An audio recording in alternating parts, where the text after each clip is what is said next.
নিজেই এজন ঘোষিত কেণ্ডিডেট গৌৰীপুৰ সমষ্টিৰ এজন ঘোষিত কেণ্ডিডেট আছিল, যাক মিটিং কৰি অখিল গগৈ ডাঙৰীয়া গৌৰীপুৰ সমষ্টিত প্ৰাৰ্থী ঘোষণা কৰি গৈছিল।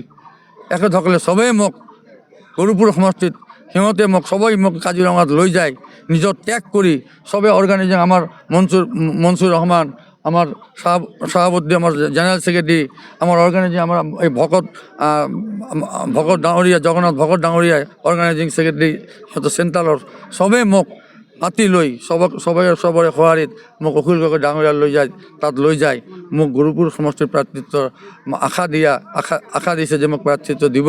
সেই মই অখিল গগৈ ডাঙৰীয়াক ধন্যবাদ জ্ঞাপন কৰিছোঁ আৰু যোৱা 16 তাৰিখে মই ৰাইজৰ দলত জইন কৰিছোঁ। এতিয়া মই এজন ৰাইজৰ দলৰ সদস্য হিচাপে আছোঁ।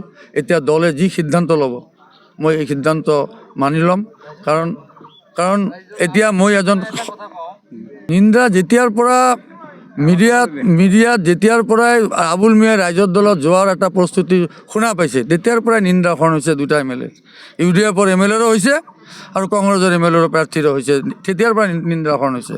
আৰু যেতিয়াৰ পৰা শুনা পাইছে যে গৌৰীপুৰ সমষ্টি বন্ধুত্বমূলক কংগ্ৰেছেই প্ৰস্তাৱ দাঙি ধৰিছে যে বন্ধুত্বমূলক ৰাইজৰ দলক দিব আৰু সিহঁতৰ নিন্দাহৰণ হৈ এতিয়া মই শুনা পাইছোঁ যে কোনো কেণ্ডিডেট এতিয়া গুৱাহাটীলৈ গৈছে যাতে বন্ধুত্বমূলক নহয়।